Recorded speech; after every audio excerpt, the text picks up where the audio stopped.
But the real big issues in society, they are based on value judgments. And in question of value judgments, there are no professionals, there are no experts, there are only ordinary people with their common sense, their values, their dreams for a better future. And the great political issues of our time thus are reachable for ordinary people. This is the essence of our democratic dream.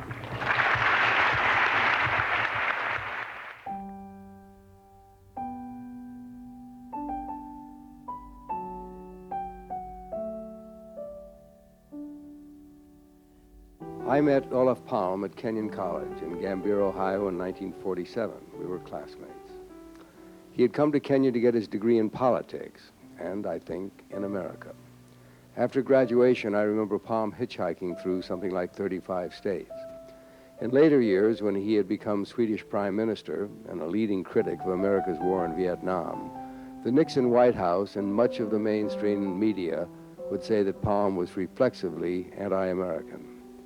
Nothing could be further from the truth. Olof Palme was a visionary and a practicing political leader, an all too unusual combination. Before his assassination in 1986, he had become the leader not merely of a nation, but of a global movement.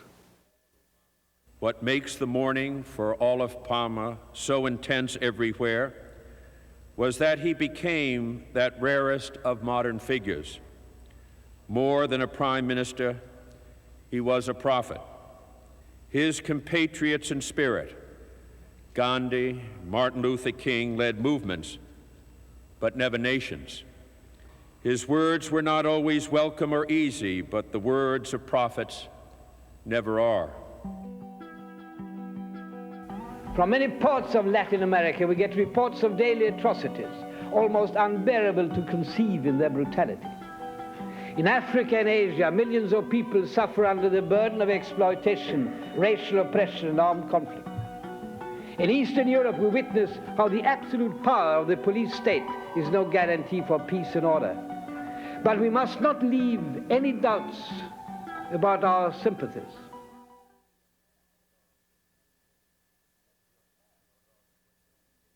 As a young man, or rather when he became grown up, then of course he had certain qualities which you could perhaps understand led him eventually to become a social democrat. The first one, and the most important one, was the caring for people, the feeling for people in difficulties, people who were maltreated by their society, where they lived, or people who starved, people who needed help and care. My mother came from a noble family in Latvia.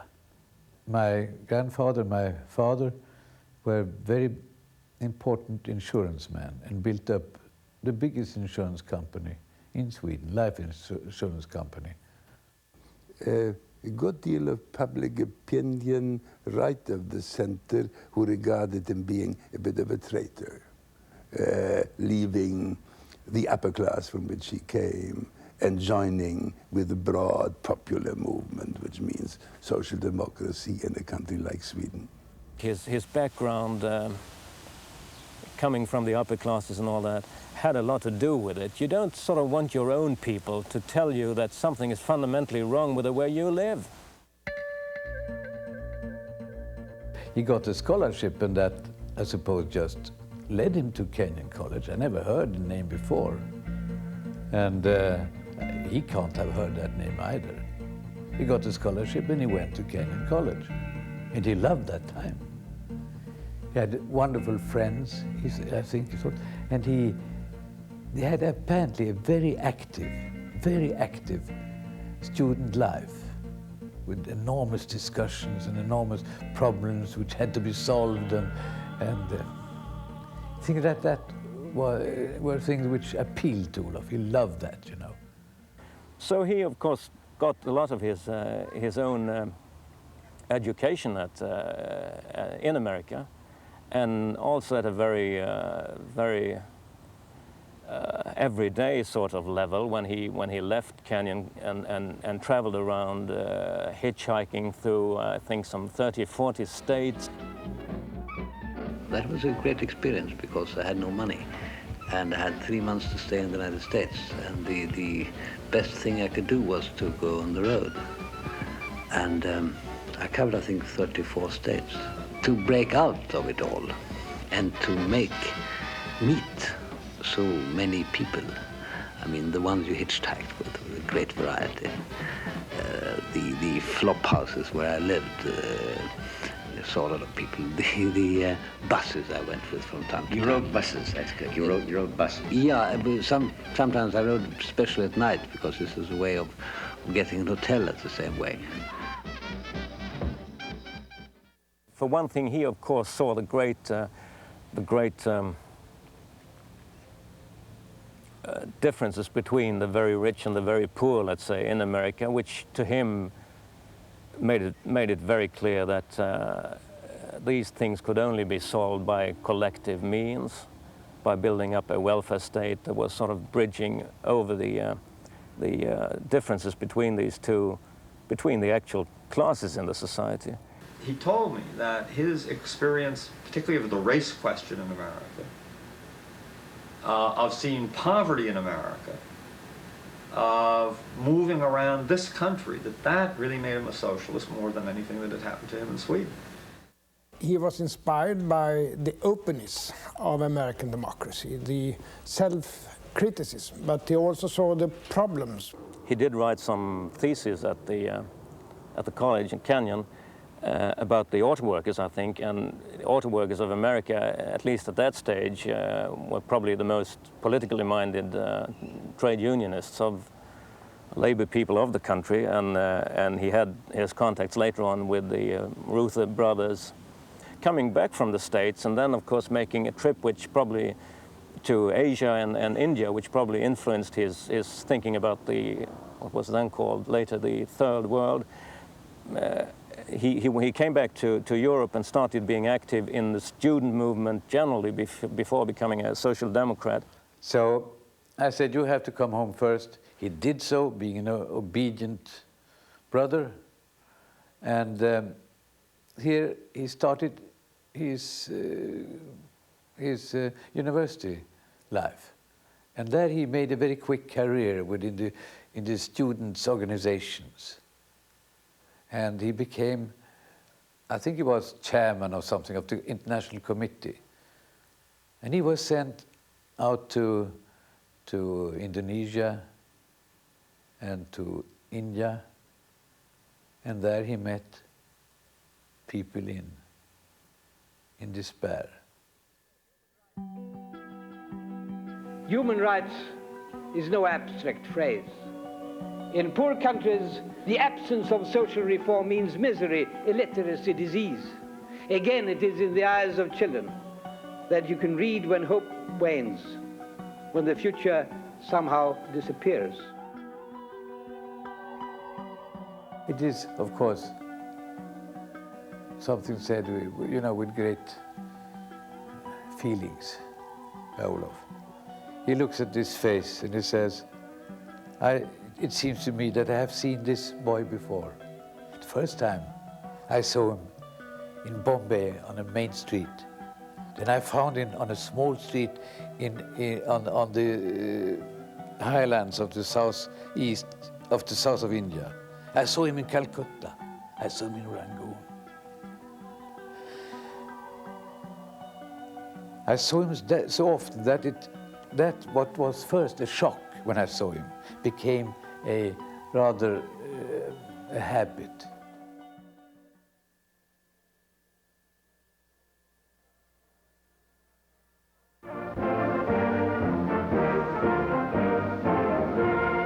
Robert Stripling, counsel for the Un-American Affairs Committee, and Congressman Nixon examined microfilms of top State Department documents found on the farm of Whittaker Chambers.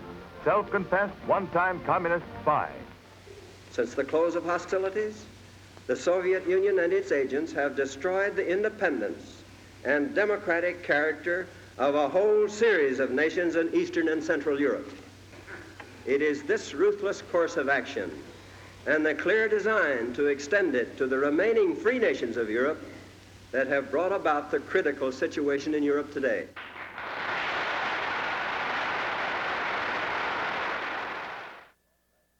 And the thing that certainly an American audience might forget is that Palme too was not only influenced by the atmosphere that day, but he was active in it himself.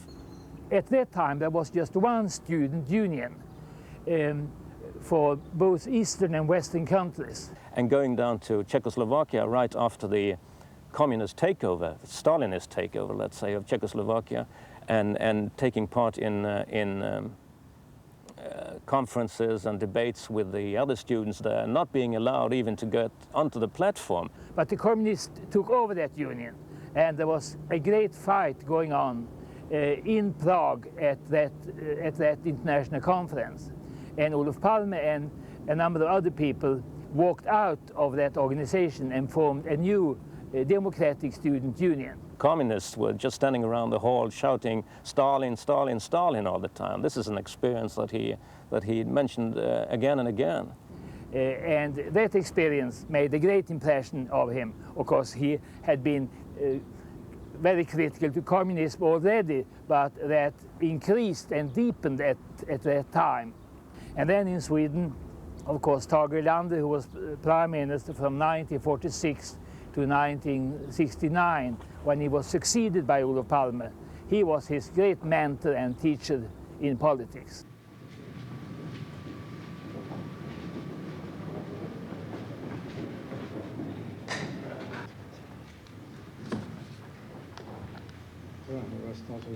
Palme att avlägga den statsförsäkring som är föreskriven. Sedan jag, Sven-Olof Joakim Palme. Nu blivit. Av Sveriges Götes och Vendes konung. Av Sveriges Götes och Vendes konung. In 1954, when he was just 27 years old, Palme became personal assistant and speechwriter to Swedish Prime Minister Tage Erlander. In the years that followed, he moved swiftly up the ladder of Swedish politics, a member of parliament at 29, a member of Erlander's cabinet at 36, Minister of Education and Erlander's heir apparent at 40. Palme's interest and responsibilities extended well beyond whatever particular cabinet ministry he happened to hold. By mid-60s, he was already a long-standing critic of the American involvement in Vietnam. I made my first speech on Vietnam in 1953 against the then French war in Indochina. Yes. And I've really been repeating the same speech then for 20 years.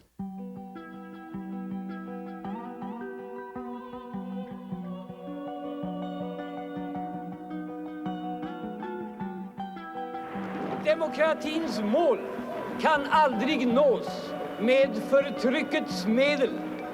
Man kan inte rädda en by genom att utplåna den, bränna åkrarna, förstöra husen, spärra in människorna eller döda dem. Well, any leader who speaks up with clarity is bound to get opposition. Man frågar sig vilken skada sådana brandtal gör och varför man inte, om man råkar vara en kort tid tillförordnad utrikesminister, håller mera balanserade tal där man gör en mera avvägd framställning, sådan som vi har fått sedan herr Palme inte längre fick föra talan. Efter fattig förmåga så var det ett brandtal till förmån för de fattiga och förtryckta människorna i världen. He marched here, which was publicized in every newspaper, in a small demonstration together with the North Vietnam ambassador to Moscow, who was here. Ông Tage Erlander có chỉ định ông Olof Palme cùng tham gia cuộc biểu tình đó với tôi và nói với ông Olof Palme là ông viết bài diễn văn đi và đưa cho ngài đại sứ xem trước. Nhưng mà vì Thì vốn có lòng tin ở bạn bè, tôi không xem cái. In Washington, they didn't like that a leader of a Western nation stood up in this way for a country like Vietnam. And one of the methods they used was to withdraw the ambassador and not to allow the Swedish ambassador to come to Washington for a while. I am back as I said I would be when I departed. Nu har statsministern solidariserat sig med Palmes uttalande och Palmes uppträdande, vilket i och för sig är allvarligt. Därigenom så har Palme fått ett för stort utrymme. Det är inte han som är huvudpersonen, utan det är statsminister Erlander. Och det är han som måste närmare utveckla hur han egentligen har handlagt denna fråga om förhållandet mellan Sverige och USA. Mötesdeltagare, låt oss bygga en vaktkur åt Holmberg ute på Arlanda.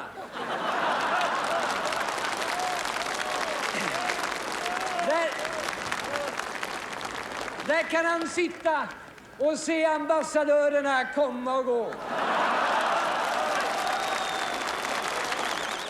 Everybody talked about the famous demonstration in Stockholm against the war in Vietnam, where the Viet Cong, or the North Vietnamese ambassador, marched, and Palme marched along with the North Vietnamese ambassador, and they showed that he was anti-American and pro-communist and so forth and so on. Nobody even mentioned the fact that a short time before that demonstration, Palme had marched in a major demonstration in solidarity with Czechoslovakians in '68. The biggest demonstration ever in this country was a demonstration, the same year I think it was actually, against Czechoslovakia, against the Russian occupation of Czechoslovakia. Remember that, please. Är kanske inte endast det tjeckiska folkets självbestämmanderätt. Det är också det polska, det östtyska, det bulgariska och må hända framför allt det ryska folkets längtan efter frihet och självbestämmande.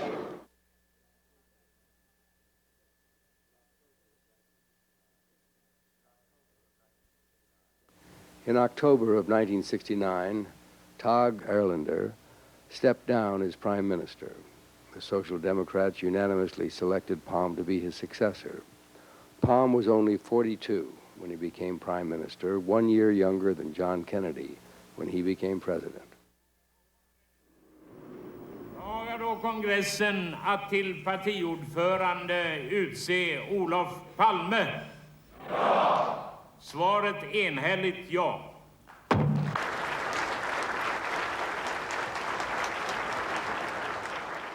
But really, democracy is a question of power. And if you want to make democracy work, it has to be connected with some real power. What struck me was the man's youthfulness, his enthusiasm, the way he looked at politics as a way of improving the world, the joy of politics, he said. And the way he would run around in the corridors in the cabinet office after finding out some new idea of something, with the hair all tousled and the tie wrinkled up and around his neck, and full of enthusiasm, launching this new idea of some kind of program or some kind of speech or whatever it was that he found out. And he was very youthful. That's the way I'd like to describe him. I found Palme at his most effective when he met, let's say, 4 or 5 voters, which he very often did up until the end. You had a meeting in a place like this, he stepped down from the podium, and you had a ring of people standing around him, talking away until the middle of the night if he wasn't dragged away from them by security people or his wife or somebody else. Talking about the most minute problems that these everyday problems that these people could have. I'd rather call him one of the most America-oriented politicians, certainly of this country, and then also of Western Europe. Living within the framework of a lot of American thinking, debating, and writers. I mean, he could go on for hours and hours quoting the latest Norman Mailer book, that kind of thing, played a greater role in his thinking then, I mean, he certainly wasn't sitting up at nights quoting Karl Marx. I remember the last election when I was following him, and he was very, very tired. We had been out for several weeks and he had so many meetings. And then we came to a small meeting outside Stockholm where it was a lot of immigrants in Sweden. And suddenly this, normal election meeting, which were starting to be a little bit boring in the end of the campaign, turned out to be very lively. And Olof Palme, who was so tired, I thought he can't manage to have another meeting. But when he could see all these immigrants coming from Chile and other countries where he had been deeply concerned with the political status, he was really, involved and had a very, very good speech, and suddenly he was not tired at all. And I think that was rather typical for Olof Palme. He had his heart in the politics all the time. Ideologically, the democratization of economic life, workers' right to participate in decision-making, was justified by work itself, by the fact that the worker provided the employer with his most valuable asset, his time and his capacity for work. Simply, because you work, you have the right to influence power democracy. It's as simple as that. I've got in mind that if you want to make industrial democracy effective, it has to work on all levels in a company or an organization. It's not sufficient to have a worker on the company board. It's not sufficient just to have it on the grassroots, but you have to begin on as close to the factory floor as possible with questions of security and work conditions, and then have it on all different levels. What was new in the 70s after Olof Palme became leader of the party was that the party launched an offensive in order to create a more democratic labor organization within the factories, inside the factory gates, giving the unions more rights to negotiate on more things than just wages. Only a full employment society can make this. Otherwise, that's one of the great benefits of full employment, that it creates the mobility that is one of the prerequisites for technological progress. Everybody is weak sometimes and strong sometimes. We're strong when we work and healthy, but sometimes we're weak when we're small and young, when we're in school, when we're sick, when we're old. And what the solidaristic system, the welfare system in Sweden does, is make sure that we all pay when we're strong and we all receive when we're weak. It's just not that some permanently weak people receive all the time. We all receive while we're weak and we all pay when we're strong. And this knits the society together in a way that I don't think you see in many other countries.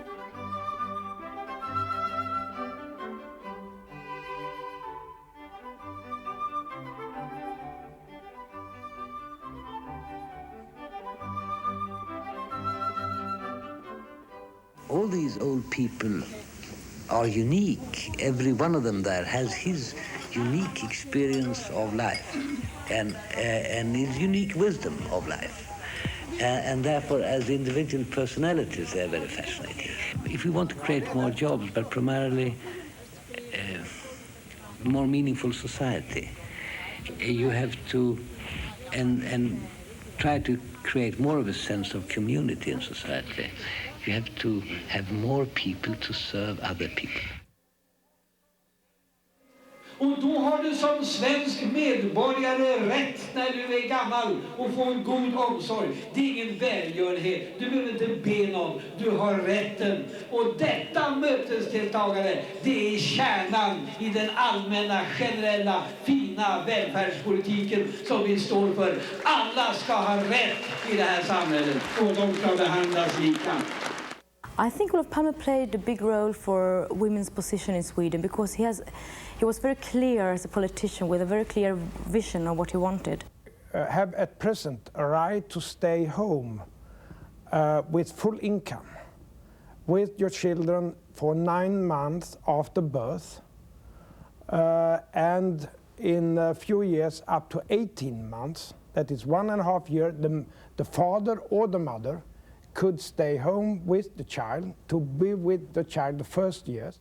The man from the beginning will take a much bigger responsibility for children and for household and so on. And that improves, on the other side, the women's possibilities in the labor market. And all those who have privileges will fight for keeping the privilege. But the morality of the matter is so much in favor of the underprivileged that it is a strong force in itself. How do you explain the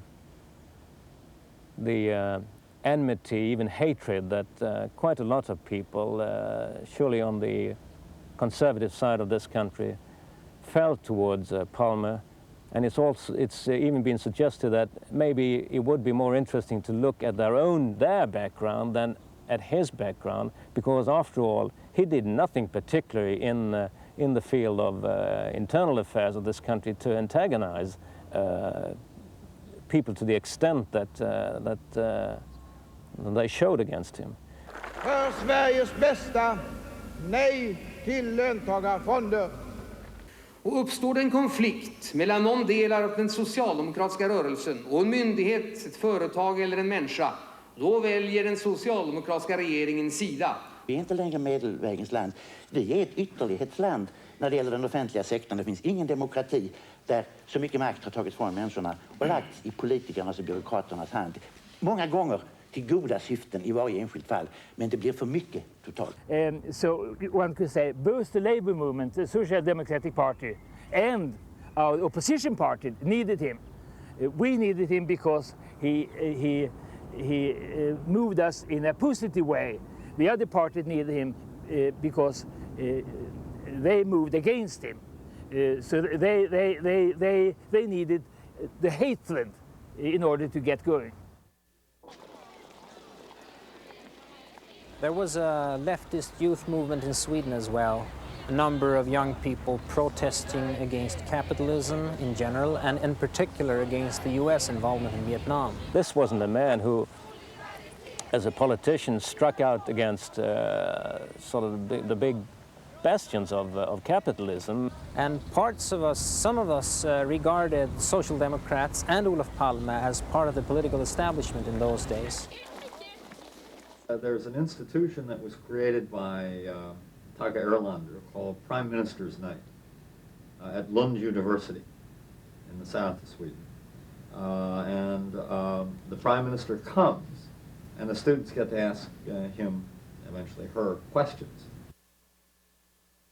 The Maoists are saying, Palme, you're a stinking sellout social democrat, and you got no guts, and you haven't hung a single bourgeois, and you haven't done anything to capitalism whatsoever, and by God, when we get the power and start instituting real socialism instead of this pale social democratic capitalism that you've got, there's going to be blood in the streets and blah, blah, blah.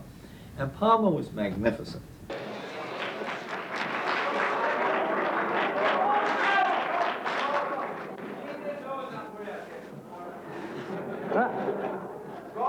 Det samhälle, då ska jag säga, det samhälle som vi ska ha, det är ett demokratiskt samhälle som bygger på fria allmänna val, som avvisar våldsmetoder för att lösa samhällsproblemen. And he made the point that you can, with violence, defend against a violent attack. You can overthrow a government with violence, but to create a new society, you have to do it on the basis of cooperation, democracy, and nonviolence.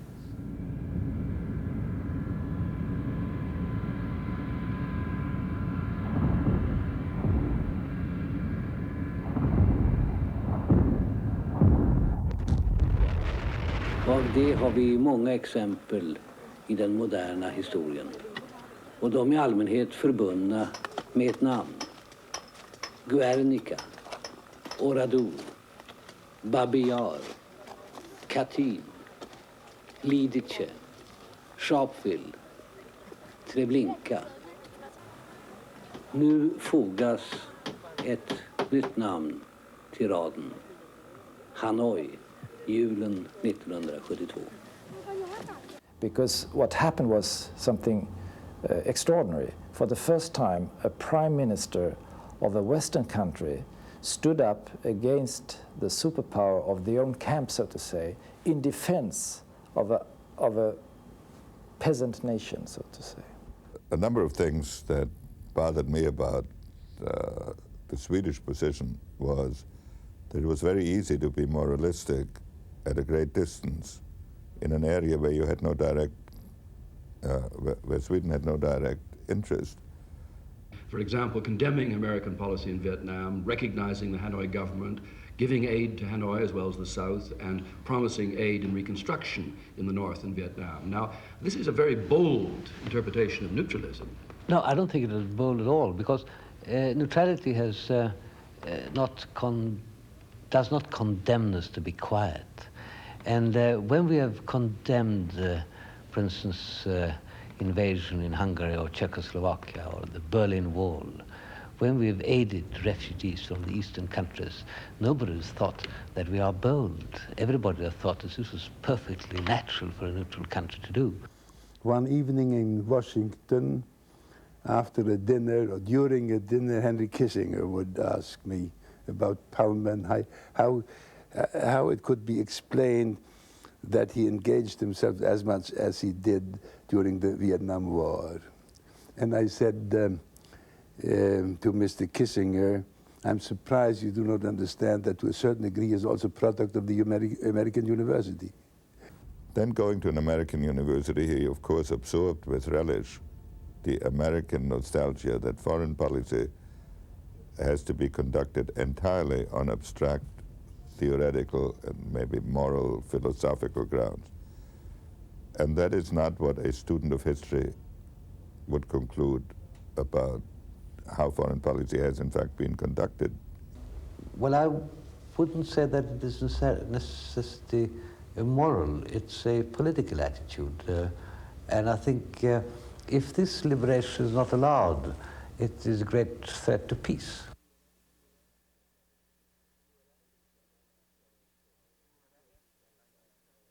In the elections of 1976, the Social Democrats fell from power for the first time since the 1930s. Palme settled into the role of opposition leader, but with an agenda even more global than before.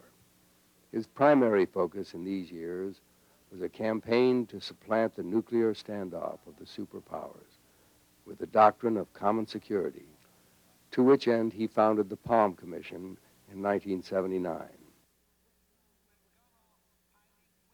We have gone on piling weapon upon weapon, missile upon missile, new levels of destructiveness upon old ones. We have done this helplessly, almost involuntarily, like the victims of some sort of hypnotism, like men in a dream, like lemmings heading for the sea. The problem of possible nuclear war was becoming more and more urgent. And it was therefore important to try and bring together a group from around the globe of people who had had political experience primarily in their various governments, who would sit down, examine the problem of nuclear weapons and the dangers of nuclear war, and try and come up with a program that might halt the arms spiral and perhaps lead us to a more peaceful world. In the future, you will not be able to build your security against the other. You will have to build it together with the other.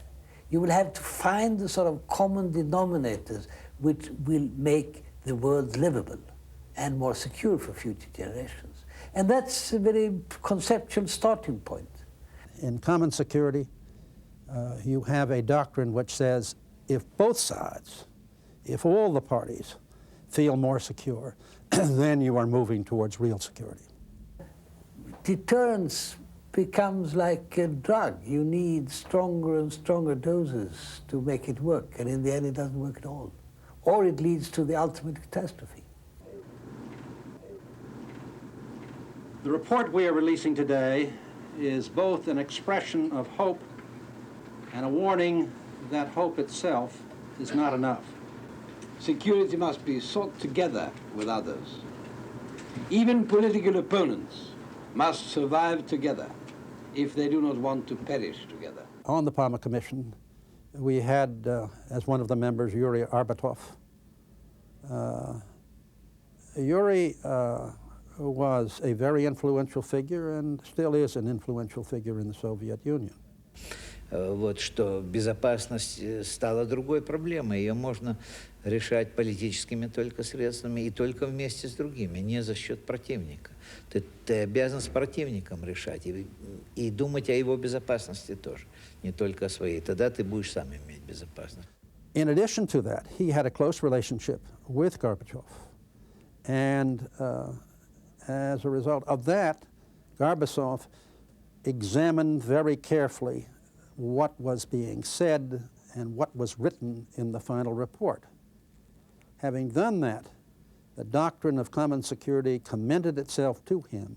He adopted that and led the Politburo to accept that as the basic principle on which future strategic policy of the Soviet Union would be involved. Не мышление динозавров, а современное мышление. И я бы сказал, вот в нашей политике эти идеи очень ярко сейчас выражены.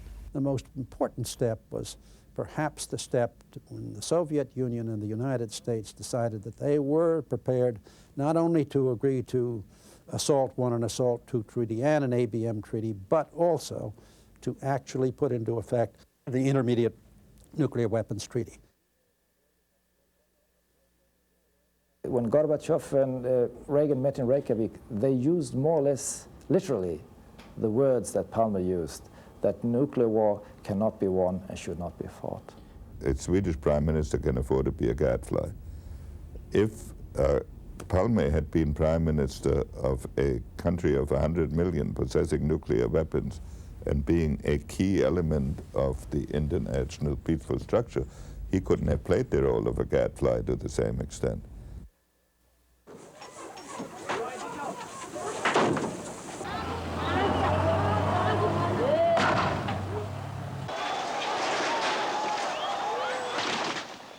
I am absolutely convinced that we shall have our freedom no matter what.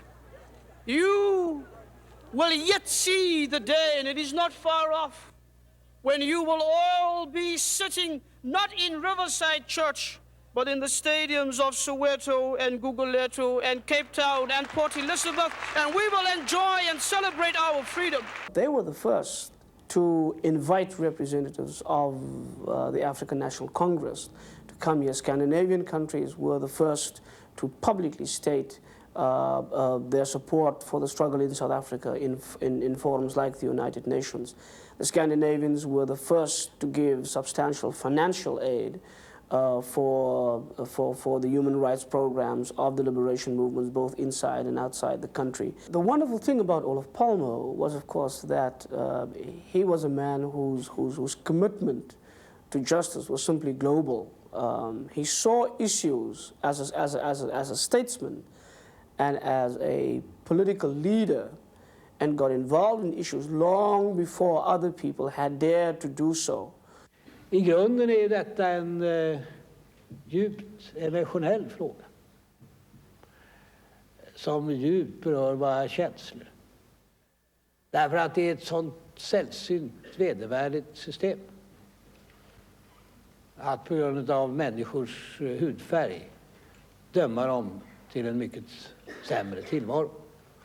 The sight of the corpses produced by apartheid violence is the gruesome daily reply which families, communities, and an entire people receive for having dared to rise up and demand freedom now.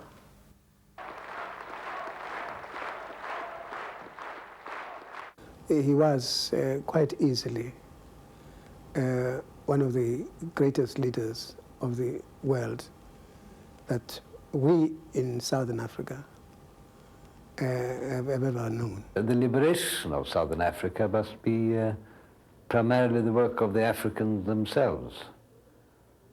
But over the years, the racist regimes have received so much support from the Western powers and Western business that now the liberation movements need support in the form of pressure against the South African regime.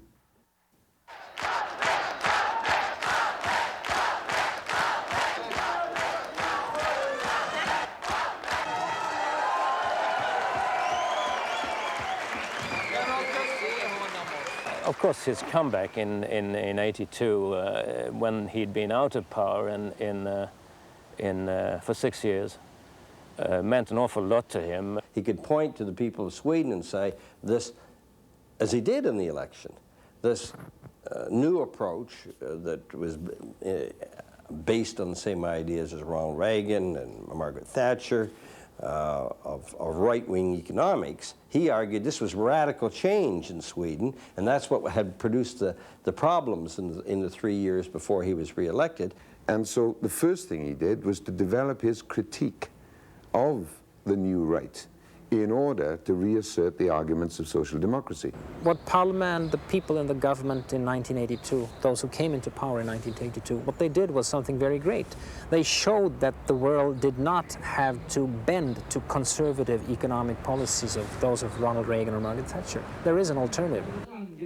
Och vi vill inte låta de borgerliga partierna med sin splittring, sina överbud och sina reaktionära förslag en gång spela bort framgången och framtidstron i Sverige. Vi behöver 3 år till för att få det här landet definitivt på fötter igen. Systemskifte i Sverige. Vi behöver ingen avveckling av välfärden. Vi ska utveckla och förbättra det samhällssystem vi har. Såvitt jag förstår ett torg.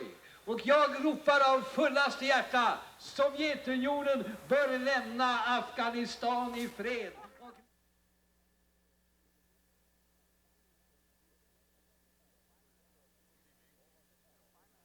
Good evening.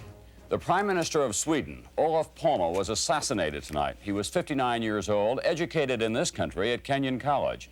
Palme first became Prime Minister of that country in 1968, but he resigned 8 years later after his Social Democrats Party was defeated in a general election. He then regained office in 1982. Palme became internationally known as an outspoken critic of American involvement in Vietnam.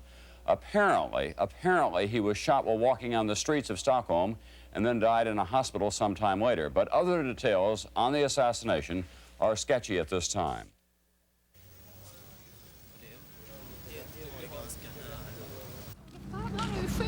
Ja, det är riktigt.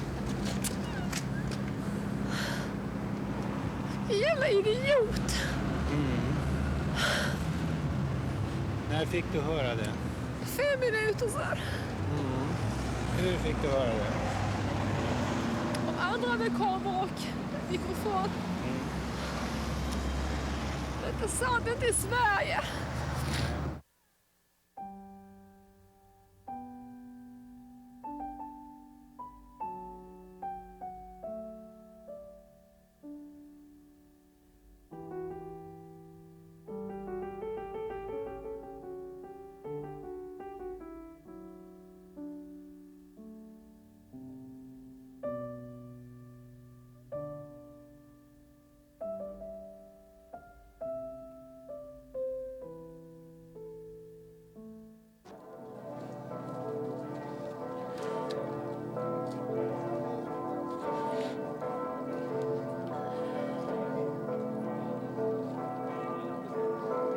These are things happening in other countries, in other parts of the world, not here, not in Scandinavia. We have thought ourselves as something different, something calm, Swedish wonder, Swedish democracy, Swedish security. Det känns som det onda goda möts. Han behövdes så väl för att vi skulle skapa en rättvisare och friare värld. Jag kan inte förstå, hans tid kunde inte vara ute nu, jag förstår det inte. Han hade så mycket mer. Vi behövde honom.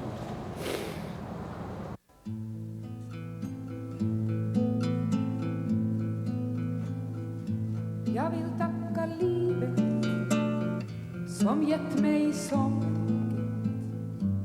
Det gav mig 2 ögon och när jag dem öppnar kan jag klart urskilja det svarta från det vita. Och högt där uppe himlens mantel strödd med stjärnor bland mängder människor den som jag älskar. Vi samlas idag vid Olof Palmes spår. Genom ett grymt mord har vi ställts inför dödens kalla och grymma ansikte. Vreden och gråten har förenat oss. Men döden förutsätter livet, och Olof Palmes liv är en vacker påminnelse om den möjlighet livet bjuder oss. Vi har alla många bilder av Olof Palme. Vissa av dem är fysiskt påtagliga. Hårluggen som det aldrig gick att få någon riktig styrsel på. Den hopplösa slipsen. Fötternas dans bakom talarstolen. Olof Palme kom oss så nära.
He saw much earlier than most of us the possibilities and the dangers to human mankind, and he felt something must be done about it, and that was about South Africa and the anti-apartheid policy. That was the nuclear threat to mankind. That was poverty in India and in developing countries, which he saw very early, and inspired him to the North-South work. But that was also very simple problems at home to help a family who had met special problems in a small village in Sweden. He engaged in all that with the same intensity, and that was Olof Palme. He called me a little bit more than a day before he was killed, and there was a special meeting to which he could not come. There was another thing which he would take care of. But that was a normal thing. That just happened, that we also could speak to each other, and I'm still very grateful that we could. Before one couldn't listen to his voice anymore. Whether I agreed with what Palme said or not, I thought he was a man of extraordinary culture, extraordinary intelligence, high analytic ability, and great knowledge. So he was fun to talk to, whether you agreed with him or not. And many political leaders are really boring except for the office they hold. And if they weren't, whatever they are, prime minister, foreign minister, you wouldn't be all that interested to talk to them. That was not true of Palme. He was equally interesting whether he was in or out of office. But you don't have anybody now who sort of dramatizes the differences and the problems in the way that he did. And you couldn't keep him away from doing it. He sometimes may have over-dramatized it, but you couldn't keep him away from it. Regardless of what you thought of him, he was such a such a present person. He was present in our homes, in our minds, almost every day. And so there was such emptiness when he wasn't there any longer. In so many places, his activities have led to peace movements, and if I'm allowed to, maybe I'm saying too much, but I think they are marked with Olof's name. He always tried to educate, if you so want, by thinking that democracy and solidarity is nothing you are born with. You must educate, you must campaign for those concepts, and you must conquer them in every generation. And I think that's his legacy in a way. He showed the way, and we will try to continue. Olof Palme died walking among his people with his wife's hand in his. He was a prophet so honored in his own country that he refused to be afraid. But in the truest sense, he belonged to all of us. And today I regard him as a brother.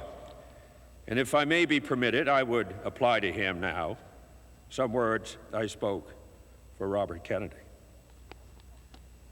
Olof Palme saw war and tried to stop it. Let us pray that what he was for us and what he wished for others will someday come to pass for all the world.